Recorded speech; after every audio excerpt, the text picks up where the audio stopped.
Hi friends, welcome back to our channel. இன்றைக்கி நம்ம சேனலில் broken ஆஃப் லவ்வுடைய எபிசோட் 3 தான் பார்க்க போகிறோம். சரி வாங்க வீடியோக்குள்ளே போகலாம். இந்த எபிசோடில் பார்த்தீங்கன்னா நம்ம அரிசாவுக்கு ஏதோ அடிபட்டுடுச்சு, என்னன்னு தெரியல, ஏதோ ஆக்சிடென்ட் மாதிரி இருக்குது. அப்படியே ஸ்ட்ரக்சரில் வேகமாக தள்ளிட்டு வராங்க. மெக் அங்கிள் ஒன்றும் இல்லைம்மா சரியாயிடும் விட்றாதம்மாங்கிற மாதிரி என்கரேஜ் பண்ணிக்கிட்டே வராரு. இவங்களுக்கு வலி தாங்கலை, பயங்கரமாக அழுது துடிச்சிக்கிட்டு இருக்காங்க. அதுவும் ஸ்டொமக்கில் தான் அடிபட்டிருக்கு. அப்படியே ஹாஸ்பிட்டலில் கொண்டு வந்து அட்மிட் பண்ணுறாங்க. இப்போ அட்மிட் பண்ணதும் கொஞ்சம் நேரம் கழித்து இவங்க கண் முழிக்கிறாங்க, எழுந்திருக்க ட்ரை பண்ணுறாங்க. அப்போ மெக்கங்கு இல்லைம்மா படுத்துக்கோ அப்படின்னு சொல்லிட்டு என்ன தான் ஆச்சு, ஆக்சுவலி வாட் ஹேப்பன்னு சொல்லி கேட்கும்போது இவங்க என்ன சொல்கிறாங்கன்னா, அவங்க எப்பவும் போல் பாக்ஸிங் ப்ராக்டிஸை முடிச்சுட்டு வீட்டுக்கு திரும்பி வந்துட்டு இருந்திருக்காங்க. அப்படி வரும்போது ஒரு லேடி கிட்ட நிறைய பசங்க சேர்ந்து ஏதோ தொந்தரவு பண்ணியிருக்கானுங்க. அதை இவங்க பார்த்துருக்காங்க. ஸோ அவங்களுக்கு ஹெல்ப் பண்ணலாமேன்னு சொல்லிட்டு கிட்ட போயிட்டு அவனுங்க கூட சண்டை போடும் போது அந்த சண்டையில் அவனுங்க இவ்வளையே குத்திட்டாளுங்களாம். அந்த லேடி யாருங்கிறத காட்டவே இல்லை. ஆனால் அங்கே நடந்த ஃபைட்டு அதனால் இவங்களுக்கு நடந்ததுன்னு சொல்லிட்டு அதை மட்டும் காட்டுறாங்க, அந்த லேடியை மட்டும் காட்டலை. ஸோ இப்போ மெக் அங்கிள் என்ன சொல்கிறாருன்னா, கொஞ்சம் டென்ஷன் ஆகி திட்டாரு. மிஸ், நான் சொல்கிறத கேளுங்க, என்னால் உங்களை புரிஞ்சுக்க முடியுது. உங்களுக்கு மற்றவங்களுக்கு ஹெல்ப் பண்ணுறதுனா ரொம்ப பிடிக்கும், அது செய்யணும் தான், நான் இல்லைன்னு சொல்லலை. ஆனால் நீங்கள் ரொம்பவே கேர்ஃபுல்லாக இருக்கணும். ஏன்னா மற்றவங்க மாதிரி நம்ம கிடையாது. நமக்கு இங்கே நிறைய வேலை இருக்குது, அந்த வேலையெல்லாம் முடிக்காமல் நம்ம அவ்வளோ சீக்கிரம் எதுவும் ஆகிடக்கூடாது நமக்குங்கிற மாதிரி சொல்ல.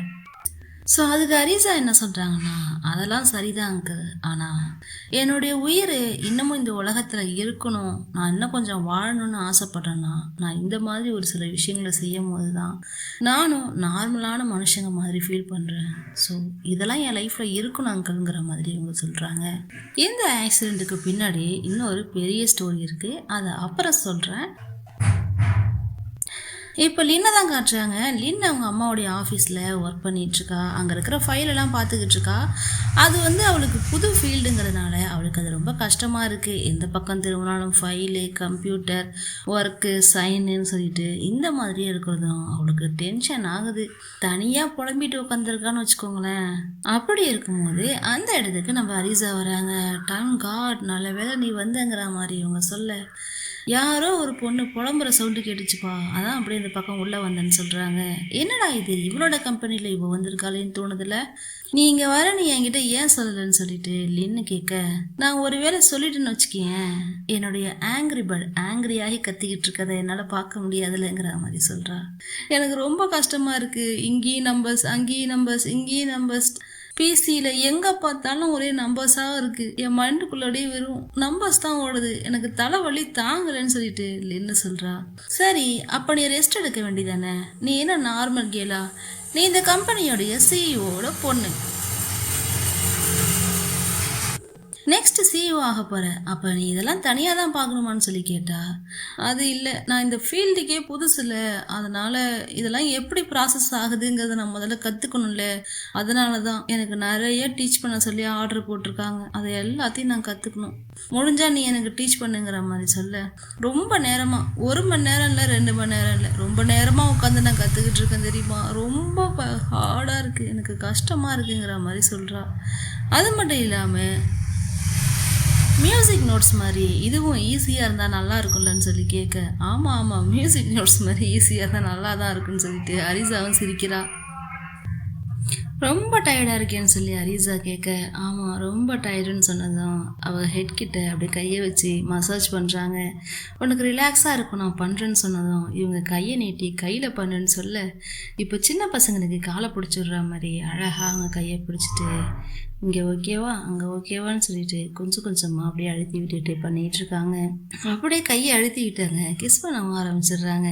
இது அதை விட நல்லா இருக்கேன்னு சொல்லிட்டு லின்னு என்ஜாய் பண்ணுறா. பாரேன், உன்ன மாதிரி ஒரு பர்ஃபெக்ட் கேர்ள் ஃப்ரெண்டை நான் எங்கே போய் தேடுவேன்னு சொல்லி லின்னு சொல்ல, இரு இல்லை எனக்கு ஒன்றும் புரியல, ஃபர்ஸ்ட் நம்ம இதை பேசி கிளியர் பண்ணுவோமா, நான் அவன் கண்ணு முன்னாடி குத்துக்கல் மாதிரி உட்காந்துருக்கேன், நீ இன்னொரு கேர்ள் ஃப்ரெண்டை ஃபைன் பண்ண போறியா, எனக்கு புரியல இப்படி என்ன சொன்னேன்னு சொல்லி கேட்க, அதுக்கு இவங்க ஏய் நான் சும்மா தான் சொன்னேன், ஜஸ்ட் ஜோக்கிங்னு சொல்லிட்டு பேசுகிறாங்க. சரி, இங்கே நான் உன்னை மீட் பண்ண மட்டும் வரல, ஆக்சுவலி உங்கள் அம்மா எனக்கு கால் பண்ணியிருந்தாங்க, என்கிட்ட அதை பற்றி பேசணும்னு சொல்லி, அதனால தான் வந்து வந்தேன்னு சொன்னதும் லின்னு என்ன சொல்றான்னா, பின்ன சடனா வந்து மேரேஜ் பண்ணிக்க போறேன்னா எந்த அம்மாவுக்கு தான் பயமா இருக்காது? அவங்க அதை பத்தி தான் யோசிச்சுட்டு இருந்திருப்பாங்க. ஷாக் ஆயிட்டாங்க தெரியுமா? ஏன் நானே ஷாக் ஆயிட்டேன். அப்ப அதை பத்தி பேசணும் தானேன்னு சொல்ல அதுக்கு நம்ம ரீசா என்ன சொல்றாங்கன்னா, அவங்க நான் லவ்னு சொன்னதும் உன்கிட்ட இருந்து நான் எதையும் எதிர்பார்க்குறேங்கிற மாதிரி நினைக்கிறாங்க. ஸோ உன்னை வந்து நான் ப்ரொடெக்ட் பண்ணுங்கிறத அவங்கள்ட்ட காட்டணும்னா உன்னை மேரேஜ் பண்ணணும்னு நான் சொல்லி தானே ஆகணும், அதனால தான் சொன்னேங்கிற மாதிரி சொல்ல. ஸோ உனக்கு என்ன வேணும்னு சொல்லி லின்னு கேட்க அதுக்கு ரீசா எனக்கும் அவங்ககிட்ட இருந்து ஒரு விஷயம் வேணும்னு சொல்லிட்டு அப்படியே கிட்ட வந்து கிஸ் பண்ணுறாங்க. இதுதான் வேணும்னு சொல்லிட்டு கிஸ் பண்ணிட்டு இருக்கு. அந்த நேரம் அவங்க அம்மாவுக்கு ஒரு அசிஸ்டன்ட் இருப்பான்ல, அவன் உள்ளே வந்துடுறான். ஸோ 2 பேரும் திட்டிச்சு பிடிச்சி எழுத்து நிற்க என்னன்னு சொல்லி கேட்கும்போது மேடம் உங்களுக்காக வெயிட் பண்ணுறாங்க வாங்கன்னு சொல்லி கூப்பிடுறான். இவங்களும் இப்போ மேடம் கிட்ட போகிறாங்க. வந்ததும் இவங்க விஷ் பண்ணிவிட்டு ஹலோ மிஸ் வெயிலிங்னு சொல்ல, எனக்கு தெரியும் இதெல்லாம் என் பொண்ணை நீ தான் செய்ய வச்சிருப்ப, நீ தான் சொல்ல வச்சிருப்பங்கிற மாதிரி சொல்ல. அது மட்டும் இல்லாமல் என் பொண்ணு தெரியாமலேயோ இதெல்லாம் நடந்துச்சுன்னு சொல்லிட்டு கேட்குறாங்க. நிஜமா தெரியாம தான் நடந்துச்சு, எனக்கு எப்படி தெரியும்? லலின்ங்கிறவ லைலான்னு சொல்லி நேம மாற்றி இப்படி சுற்றிக்கிட்டு இருப்பான்னு நிஜமாவே எனக்கு தெரியாது. இது எல்லாமே ஒரு கோ இன்சிடென்ஸ் தான் இவ சொல்ல. அதுக்கு அவங்க கோ இன்சிடென்ஸா, என்னால் இதெல்லாம் நம்ப முடியல, அது எப்படி இதெல்லாம் கோ இன்சிடென்ஸாக இருக்கும்? நாம் 2 பேரும் ரிவர்ஸுங்கிறது எல்லாருக்கும் தெரியும். அப்படி இருக்கும்போது ஏன் பொண்ணு உனக்கா? சான்ஸே இல்லை, கொஞ்சம் யோசிச்சு பாருங்கிற மாதிரி அவங்க அம்மாவும் சொல்கிறாங்க. அது மட்டும் இல்லாமல் இது எல்லாமே நீனே போட்ட பிளான்னு எனக்கு நல்லா தெரியும், சொல்கிறத கேளுங்கிற மாதிரி அவங்க சொல்ல. உங்களுக்கும் உங்கள் பொண்ணுக்கும் ரிலேஷன்ஷிப் கொஞ்சம் சரியில்லைன்னு சொல்லிட்டு எனக்கு தெரியும், ஆனால் அது நீங்கள் தானுங்கிறது எனக்கு தெரியாது. அது மட்டும் இல்லாமல் இது நம்ம பிஸ்னஸ்குள்ளே யார் ஜெயிக்கிறாங்க யார் தோக்குறாங்க அந்த பிரச்சனை இல்லை, இது லின்னையும் என்னையும் பற்றின லவ் தான் சொன்னதும். லவ்வா? யாரு? நீயா? லவ் பண்ணுறியா என் பொண்ணையான்னு சொல்லிட்டு ரொம்ப நக்கல் பண்ணுறாங்க. ஏன்னா கேட்குற இடத்துல இவங்களும் கொடுக்குற இடத்துல அவங்களும் இருக்காங்க இல்லையா, அதனால் அப்படி சொல்ல. அப்போ அரீசா என்ன சொல்கிறாங்கன்னா, நாங்கள் ஒன்றும் ரொம்ப நாள் கழிச்சு லவ் சொல்லிக்கல, ஒரே நாள் நைட்டில் நாங்கள் க்ளோஸாகவும் ஆகிட்டோம், ஒருத்தர் லவ் பண்ணவும் ஆரம்பிச்சிட்டோம். நான் என்ன நினைக்கிறேன்னா இது ரொம்ப ஃபாஸ்ட்டாக போகுதுன்னு நினைக்கிறேன், அதனால் இது நமக்கு வேணாங்கிற மாதிரி வெயிலிங் சொல்கிறாங்க. வேணான்னா எனக்கு புரியலன்னு சொல்லிட்டு இவங்க கேட்டதும் என் பொண்ணை அவனுக்கு கட்டித்தர என்னால் முடியாது, இட்ஸ் ஓவர், நீங்கள் 2 பேரும் பிரிஞ்சிருங்க, எனக்கு இதில் விருப்பம் இல்லைங்கிற மாதிரி அவங்க அம்மா ஒரே வார்த்தையில் சொல்லிடுறாங்க. உங்களுடைய தாய்மையை என்னால் புரிஞ்சுக்க முடியுது, ஏன்னா எந்த ஒரு அம்மாவும் பொண்ணுங்க இவ்வளோ சீக்கிரம் ஒரு ஆளை மீட் பண்ணி லவ் பண்ணி மேரேஜ்னு சொல்லும் போது டக்குன்னு ஒத்துக்க மாட்டாங்க. ஸோ அதனால் என்னால் புரிஞ்சிக்க முடியுது, ஆனால் நீங்கள் ஒரு நாள் கண்டிப்பாக எங்களுடைய லவ்வையும் புரிஞ்சுப்பீங்கிற மாதிரி சொல்லிட்டு பாய் சொல்லிட்டு அந்த இடத்த விட்டு இவங்க போயிடுறாங்க. இப்போ பார்த்தீங்கன்னா லின்னும் அரீசாவும் ஒரு இடத்துக்கு டின்னருக்கு வந்திருக்காங்க. அப்போது ஃபர்ஸ்ட் டைம் மீட் பண்ணப்போ என்ன நடந்துச்சுங்கிறத பற்றி பேசுகிறாங்க. எவ்வளோ ஃபன்னாக இருக்குல்ல பாரு, நம்ம ஃபர்ஸ்ட் டைமே மீட் பண்ணி அவ்வளோ க்ளோஸ் ஆகி ஊர் சுற்றி இப்போ இங்கே வந்து நிற்கிறோம், இதெல்லாம் யோசிச்சு பார்க்கவே எப்படி இருக்குங்கிற மாதிரி சொல்ல. இருக்கும் உனக்கு அன்னைக்கு நைட்டு என்ன நீ பார்க்கில் தனியாக விட்டுட்டு போனியே உனக்கு ஞாபகம் இருக்கான்னு சொல்லி கேட்குறாங்க. அதை பற்றி பேசி 2 பேரும் அப்படியே சிரிச்சுக்கிட்டு இருக்க. சரி வா ட்ரிங்க்ஸ் பண்ணலான்னு சொல்லிட்டு 2 பேரும் சேர்ஸ் பண்ணிட்டு ட்ரிங்க்ஸ் பண்ண ஸ்டார்ட் பண்ணுறாங்க. நீ எப்போல்லாம் ஹாப்பியாக இருக்கோ அப்போல்லாம் எனக்கும் ஹாப்பியாக இருக்குன்னு சொல்லிட்டு அரீசா சொல்கிறாங்க. ஸோ எப்போவுமே நீ சிரிச்சுக்கிட்டே இருன்னு சொல்ல. சரி நான் கண்டிப்பாக சிரிச்சுக்கிட்டே இருக்கேன், நான் அவன் கூட என்ன பண்ணாலும் எனக்கு ஹாப்பியாக தான் இருக்கும், அதனால தான் நான் சிரிச்சுக்கிட்டு இருக்கேன்னு இவங்க சொல்ல. அதுக்கு அரீசா, ஓ அவ்வளோ பெரிய ஆளா நீன்னு, சரி இப்போ நடு ரோட்டில் இறங்கி உன்னை நான் டான்ஸ் பண்ண சொல்கிறேன்னு வச்சுக்க, நீ பண்ணிடுவியான்னு சொல்லி கேட்க, ஏன் நான் பண்ண மாட்டேன்னு நினைக்கிறியா நீ சொல்லு அப்படின்னு சொல்லி அவ சொல்ல. எங்க பண்ணி காட்டு பார்ப்போன்னு சொல்லிட்டு இவங்க சொன்னதும் என்னையே சேலஞ்ச் பண்ணுறியான்னு சொல்லிட்டு எழுந்து போய் இவங்க அந்த ரெஸ்டாரண்ட்லேயே டான்ஸ் பண்ண ஸ்டார்ட் பண்ணிடுறாங்க. கொஞ்சம் நேரத்துக்கு அப்புறம் அரீசா ஸ்டாப் பண்ணி போதுமா வாமான்னு சொல்லி கூப்பிடுறாங்க. அதுக்கப்புறம் தான் இவங்களும் வராங்க. என்ன நினைச்சேன், என்கிட்டே சேலஞ்ச் பண்றியா, எந்த இடம்லாம் பார்க்க மாட்டேன், சேலஞ்சு தாங்கிற மாதிரி சொல்ல. சரி நான் உன்னை நம்புறேன், நீ எப்படி இருக்கியோ அப்படியே எனக்கு ரொம்ப பிடிக்கும், அதனால தான் நான் உன்னை லவ் பண்ணேங்கிற மாதிரி அரீசா சொல்ல. இல்லையே இன்னைக்கு உன்கிட்ட ஏதோ ஒரு மாற்றம் தெரியுது, பேச்சில் ஏதோ சரியில்லையே, ஏதாவது இன்னைக்கு ப்ரொப்போஸ் பண்ண போறியா என்னன்னு சொல்லிட்டு இவங்க கேட்க, சரி அம்மா கூட பேசுனியே அது என்னாச்சுன்னு சொல்லி லின்னு கேட்க, அதுக்கு இவங்க அப்படியே அப்செட் ஆகியிருக்க மாதிரி இருக்காங்க. எனக்கு தெரியும் எங்கள் அம்மா ஒன்றும் அவ்வளோ குரூயல் இல்லை, கண்டிப்பாக ஒத்துக்கிட்டு இருந்திருப்பாங்களேன்னு சொல்லி இவ சொல்ல. அதுக்கு இவங்க அப்படியே சேடாக ஃபேஸை வச்சுக்கிட்டு, லின், ஒருவேளை நம்ம 2 பேரும் பேசாமலே போயிட்டோன்னா உன்னால் இருக்க முடியுமா? நாம் அப்படி இருக்கிறது உனக்கு ஓகேவான்னு சொல்லி இவங்க கேட்க, நீ ஏன் இப்போ அந்த மாதிரி பேசுகிற, ஏன் அப்படி கேள்வி கேட்குறேன்னு சொல்லிட்டு இவங்களும் கேட்குறாங்க. ஏன் எங்கள் அம்மா ஓகே தானே சொன்னாங்க, வேற ஒன்றும் சொல்லலையேன்னு சொல்லி கேட்டா இவங்க டக்குன்னு விஷயத்த சொல்லாமல் ஃபீல் பண்ணி சரி என்ன சொன்னாங்கன்னு சொல்லுன்னு சொல்லிட்டு இவங்களும் ஆர்வமாக கேட்குறாங்க. அவங்களும் சோகமாக மூஞ்சி வச்சுக்கிட்டு, சாரிம்மா ஒத்துக்கல, அவங்க இதுக்கப்புறம் ஒத்துப்பாங்கன்னு எனக்கு நம்பிக்கை இல்லை, அவங்க சொல்கிறத பார்த்தா அப்படி தான் இருக்குது, உங்கள் அம்மா ரொம்பவே கஷ்டமாக சொல்லிட்டாங்க, நாம் நினச்சதை விட இந்த விஷயம் ரொம்பவே கஷ்டமாக இருக்குது, உங்கள் அம்மாவுக்கு என்னை சுத்தமாக பிடிக்கவே இல்லை, ஏதோ ஒரு விஷயத்த மைண்டில் வச்சுக்கிட்டு அவங்க டக்குன்னு முடிவெடுத்துட்டாங்க, கொஞ்சம் யோசித்து பார்த்துருக்கலாம், என் கூட பழகி பார்த்துருக்கலாம், எதுக்குமே அவங்க ட்ரை பண்ணவே இல்லை, போனதும் முடியாதுன்னு சொல்லிட்டாங்கன்னு சொல்ல, சரி அப்போ நீ என்ன முடிவு எடுத்திருக்க, அவ்வளோதானே விட போறியான்னு சொல்லிட்டு லின்னு கேட்க, அதுக்கு ரீசா, என்னால் இதை விட முடியாது, ஆனால் இதிலே நம்ம இருந்துட்டு இருந்தோன்னா நமக்கு தான் இன்னும் கஷ்டமாக இருக்குன்னு சொல்லி இவங்க சொல்கிறாங்க. லின்னுக்கு என்ன பண்ணுறேனே தெரியல. இவங்க சொன்னதுலேருந்து இவங்க கண்ணுலேருந்து தண்ணி வர ஆரம்பிச்சிட்டு ஒரு மாதிரி அழ ஆரம்பிச்சிட்டாங்க. இப்போ அரிசா அந்த இடத்துல எழுந்து நின்று கையை கொடுன்னு கையை நீட்ட இவங்களும் இப்போ எழுந்து நிற்கிறாங்க. நான் உன்னை ஜஸ்ட் உன்னை டின்னருக்கு மட்டும் இங்கே கூப்பிடல, உன்னை இன்னொரு விஷயத்துக்காக தான் கூப்பிட்டேன். ஜஸ்ட் இந்த மூமெண்ட்டை மட்டும் என்ஜாய் பண்ணு, ஹாப்பியாக இரு. இன்னைக்கு நாள் நம்ம லைஃப்பில் என்றைக்குமே மறந்துடக்கூடாது, மறக்கக்கூடாதுங்கிறதுக்காக தான் உனக்கு ஒரு கிஃப்ட் வாங்கிட்டு வந்திருக்கேன்னு சொல்லிட்டு அவங்க ஒரு ரிங் வாங்கிட்டு வந்திருக்காங்க இவங்களுக்காக. ஸோ இப்போ அதை ரிங் இல்லை, அது வந்து ஒரு பிரேஸ்லெட், அதை எடுத்து இவங்க கையில் போட்டு விட்டு, இந்த பிரேஸ்லெட் உன் கையில் இருக்கிற வரைக்கும் என்னுடைய ஞாபகம் உனக்கு இருந்துக்கிட்டே இருக்கும், இதில் இருக்கிற 2 ஹார்ட்டு நம்ம 2 பேருடைய இதயத்தை ஞாபகப்படுத்திகிட்டே இருக்கும், நம்ம ஒன்றா இருக்கிற மாதிரி ஒரு ஃபீல் இருந்துக்கிட்டே இருக்கும், அதுக்காக தான் உனக்கு இது வாங்கிட்டு வந்தேன்னு சொல்லி கையில் போட்டு விடுறாங்க. இவங்க அப்படியே அழுறாங்க. லின்னு அழுதுகிட்டே இருக்காங்க. இவ்வளோ பண்ணுறவளுக்கு நாம் என்ன பண்ண போகிறோங்கிற மாதிரி யோசிச்சவங்க என்ன சொல்கிறாங்கன்னா, நான் சொல்கிறத கேளு, நல்லா கேட்டுக்கோ, என்னால் உன்னை விட்டுட்டு இருக்க முடியாது, இந்த மாதிரிலாம் நம்ம ரிலேஷன்ஷிப்பை என்னால் முடிச்சுக்க முடியாது, எவ்வளோ தூரம் நம்மளால் இதுக்காக ட்ரை பண்ண முடியுமோ, எங்கள் அம்மாவை ஒத்துக்க வைக்க முடியுமோ அவ்வளோ தூரம் நம்ம போவோம், ஒருவேளை அவங்க ஒத்துக்கவே இல்லைனாலும் நாம் சேர்ந்து வாழ்வோம், நான் சொல்கிறத கேளு, நாம் பிரிய வேணாம், என்னால் உன்னை விட்டுட்டு இருக்க முடியாது, எனக்கு நம்பிக்கை இருக்குது, நம்ம காதல் மேலே நம்பிக்கை இருக்குது, நம்ம ஒன்று சேருவோம்னு சொல்லிட்டு அப்படியே அரிதாவை ஹக் பண்ணுறாங்க. இப்போ வெயிலிங்ஸை காட்டுறாங்க. எங்கேயோ ஒரு மாதிரி சேடாகவும் இல்லாமல் ஒரு மாதிரி பயத்தோடையே நடந்து போகிறாங்க. பின்னாடியே அவங்க அசிஸ்டண்ட்டும் வராங்க. அவங்க போகிற இடம்லாம் பார்த்தீங்கன்னா ஏதோ இல்லீகல் பிஸ்னஸ் நடக்கிற இடம் மாதிரியே தெரியுது. இந்த ப்ரௌன் சுகர்லாம் கடத்துவாங்களே அந்த மாதிரி இல்லீகல் பிஸ்னஸ் நடக்கிற இடம் மாதிரி தெரியுது. நிறையா அடியாளுங்க இருக்கானுங்க. இவங்களை கூட்டிகிட்டு போகவே 2-3 அடியாளுங்க வராங்கன்னா வச்சுக்கோங்களேன், அந்த அளவுக்கு அங்கே ஆட்கள் இருக்காங்க. அங்கே இருக்கிறவங்க எல்லாருமே பார்த்தா திருட்டு பயலுங்கன்னு பார்த்தாலே தெரியுது. ஸோ அப்படியே நடந்து போகிறாங்க. அந்த எல்லா இடத்தையும் தாண்டி கடைசியாக ஒரு ரூம் இருக்குது, அந்த ரூம்குள்ளே போகிறாங்க. அப்படி இந்த ரூம்குள்ளே போகும்போது பார்த்தீங்கன்னா யாராவது ஒரு பெரிய ரவுடி உட்காந்துருப்பாங்கன்னு சொல்லி நான் நினச்சேன். ஆனால் அதுதான் கிடையாது, ஒரு லேடி தான் உட்காந்துருக்காங்க. அந்த லேடியே ரவுடி மாதிரி தான் இருக்குன்னு வச்சுக்கோங்களேன். இப்போ எதுக்காக இவங்க இங்கே வந்திருக்காங்கன்னா, உங்கள் கூட 50 மில்லியன் பாட்டுக்கு நாங்கள் ஒரு கான்ட்ராக்ட் போடலான்னு வந்திருக்கோம், உங்களால் அந்த அமௌண்ட்டை தர முடியுமான்னு சொல்லி கேட்க, அதாவது லோன் கேட்குறாங்க, இன்ட்ரெஸ்ட்டுக்கு பணம் கேட்குறாங்க. ஸோ அவங்க என்ன சொல்கிறாங்கன்னா யோசிக்கிறாங்க.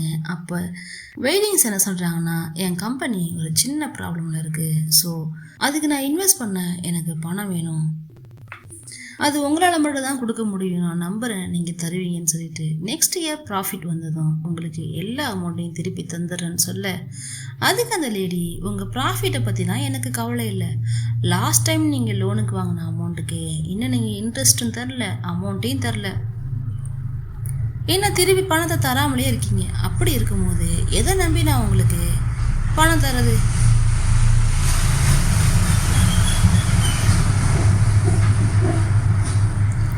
அது மட்டும் இல்லாமல் டியூ டேட்டு தாண்டியே போயிடுச்சு, ஆனால் இன்னும் நீங்கள் அந்த பணத்தை பற்றி கண்டுக்கலன்னு சொன்னதும் எனக்கு புரியுது நீங்கள் எதை பற்றி யோசிக்கிறீங்கன்னு. ஆனால் இந்த லோனை நீங்கள் அலோவ் பண்ணிங்கன்னா 2த்தையுமே சேர்த்து நான் உங்களுக்கு தந்துடுவேங்கிற மாதிரி சொல்கிறாங்க.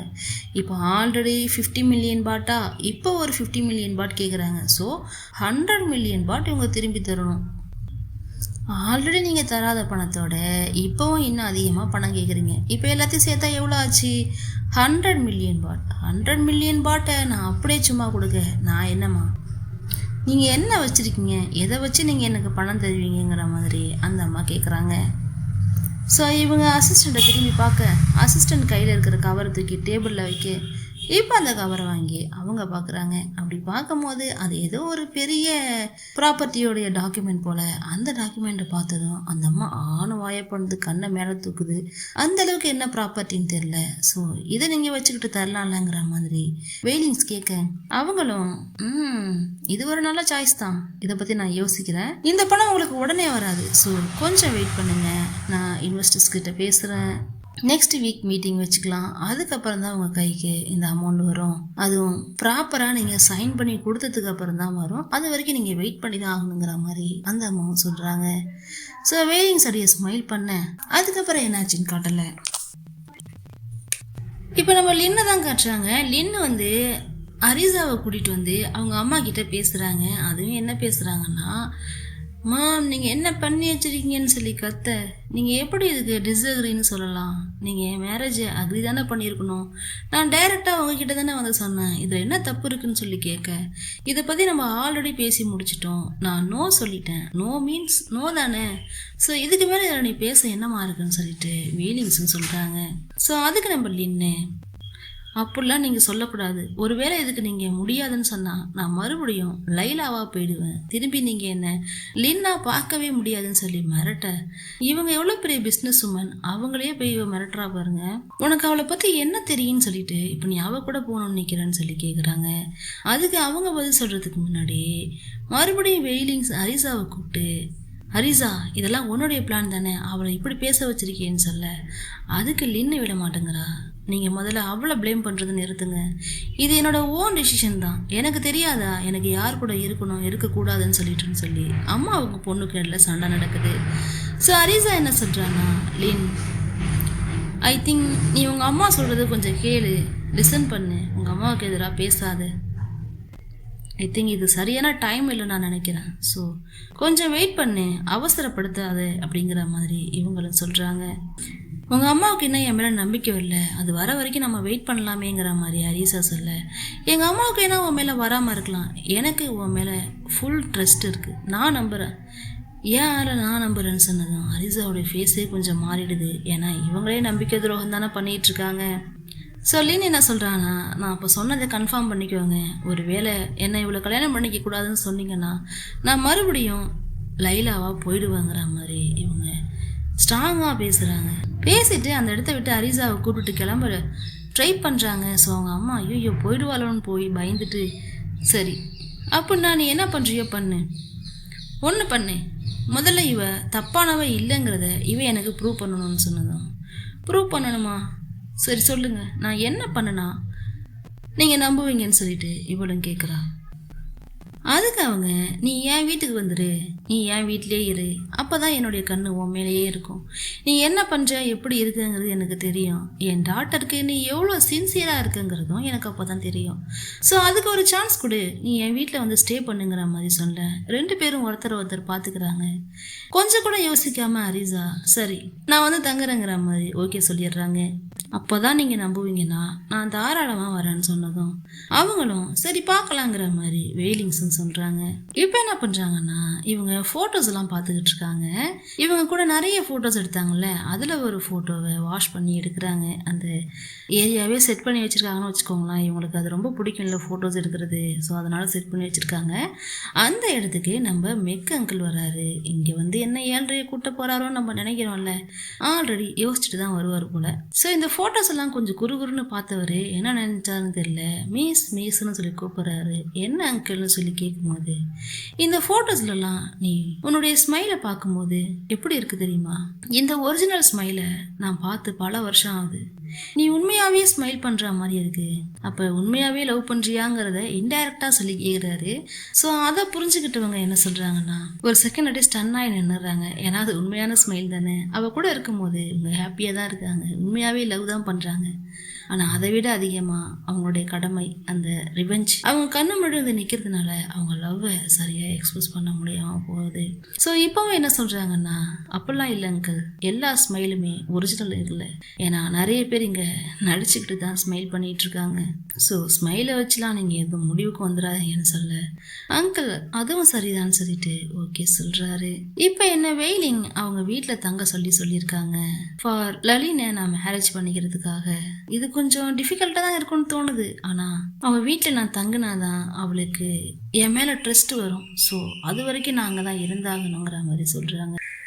எனக்கு தெரியும் உன்னால் அதை செய்ய முடியும், உன்னால் கண்டிப்பாக முடியும்னு சொல்லிட்டு அரிசாவை என்கரேஜ் பண்ணுறாரு. ஆனால் கொஞ்சம் கேர்ஃபுல்லாக இரு, நமக்கு எதிரி என்ன தெரியுமா, நம்மளுடைய ஓன் ஹார்ட் தான். நம்ம ஹார்ட் தான் நம்மளுடைய வீக்னஸ்ஸு அப்படிங்கிறத இன்டைரக்டா சொல்றாரு. அதாவது நீயே லலின் கிட்ட விழுந்துடாதங்கிற மாதிரி. சரிங்க அங்கு, நீங்க எதுவும் கவலைப்படாதீங்க, வேலையை நான் கச்சிதமா முடிச்சுட்டு வரேன். என் ஹார்ட் யாருக்கும் எங்கேயும் விழாது. ஏன்னா நான் இந்த வேலையை செய்ய வர்றதுக்கு முன்னாடியே என் ஹார்ட்டை தனியா தூக்கி வச்சுட்டு தான் வந்திருக்கேன். இங்க செய்யற நான் எதையுமே என் ஹார்ட்லேருந்து நான் செய்யறது இல்லை.